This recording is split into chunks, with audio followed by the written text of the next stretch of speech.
Charlie Kirk's story has taken a shocking new turn. And I'll tell you, folks, what's coming out right now feels heavier than anything we've seen in this entire whirlwind saga, because the latest leak isn't a text message or a voicemail or a rumor whispered behind conference doors. No, this time we're talking about something personal, something raw, something a man never expects the world to see, because according to people close to the situation, leaked pages from Charlie Kirk's private journal allegedly reveal that he tried to divorce Erika months before everything exploded publicly.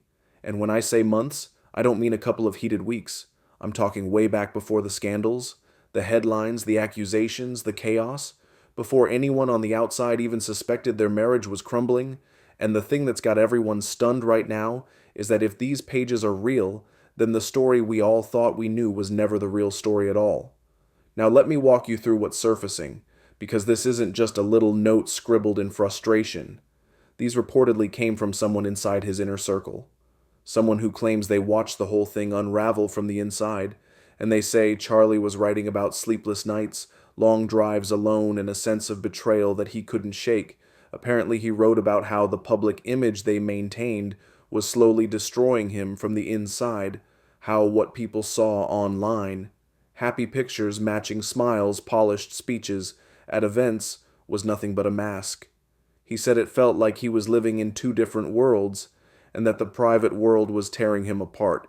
Whereas he wrote that he wanted to file for divorce quietly. No cameras, no statements, no storm, just a quiet ending to something that already felt broken long before the world even suspected. And if that's true, then everything that happened after every accusation, every public meltdown, every leak, every explosive interview hits completely differently. These journal pages allegedly said he hoped they could separate with dignity, that he hoped they could remain friends, and that he blamed himself for ignoring warning signs for years. But the part that's sending shockwaves is the line that reportedly reads, "I can't live like this anymore. And I'm afraid if I don't walk away now, I'll lose myself forever now, folks." That's a man in pain. That's a man cracking at the seams and trying to hold it together while the world expects strength from him every waking moment. But what happened next? What happened after he wrote those words is where the story twists. Because according to the source, he never filed the paperwork. He hesitated, maybe out of fear, maybe because he still loved her, maybe because he wasn't ready to destroy something he fought so hard to build. But instead of peace, it feels like everything around them ignited like a match on gasoline, because the accusations that came later, the public implosion, the interviews, the comments, the backlash. If these journal pages are legitimate, they weren't the cause of the breakup. They were the proof that the breakup was already on its way, long before the world ever saw the fire. And that's where people are starting to talk louder now, asking if the narrative we all thought was real was actually an illusion. Because if he was planning to divorce her quietly, why did everything turn into a war? Why were there sides? Why did the story become a battlefield instead of a resolution? And some are saying maybe someone found those journal entries before he intended anyone to know. Maybe that discovery triggered everything. Maybe someone felt betrayed and reacted with emotional destruction. Or maybe both sides felt like the other lit the first spark we don't know yet. But what we do know is that more pages are rumored to exist. And if more leaks are coming, then we're about to hear things nobody expected. Now, another part of the journal reportedly talks about trust and secrecy, and how he felt like he was surrounded by people who smiled at him, but secretly waited for him to fall. He wrote that he didn't know who to trust anymore, and that the one person he expected to stand beside him felt more like a stranger than a partner in his own home. He described moments of silence at the dinner table, not the peaceful kind, the kind where two people feel 1,000 miles apart, even when they're sitting 2 feet away, and if you've ever felt that distance, you know exactly what he meant. He talked about how he prayed every night for clarity, for strength, for a sign that he wasn't failing. He wrote that he wished someone would tell him the truth, even if it hurt because lies were killing him slowly. And when a man writes something like that, that's not political, that's not strategic, that's heartbreak, and that's what makes all of this feel so tragic. Because nobody wins in situations like this. People think scandals are exciting, but behind every headline is a real person breaking down alone. Now, what complicates this story even further is that people who claim to have seen the journals say there's a section where he wrote that he wanted to protect Erika, even if they separated, that he never wanted the world to turn against her, that he hoped someday they could look back on their time together with respect and not resentment. And that's where people are stunned, because the way things have played out publicly looks nothing like two people trying to protect each other. Instead, it looks like a battlefield filled with damage, emotional wreckage, and bruises you can't see. And maybe that's what hurts the most about all this, the idea that it didn't have to end like this, that maybe if those journal pages stayed private, maybe everything would have unfolded differently, quieter, softer, safer. But that's not how real life works. Sometimes a single leak, a single betrayal, a single moment of anger can turn a crack into an earthquake. And that earthquake is what the world has watched for months now, and people are asking the same question. Why did he hesitate if he knew he wanted to leave? Because hesitation ruins more people than bad decisions ever will. Some say he hoped for change. Some say he was afraid of judgment.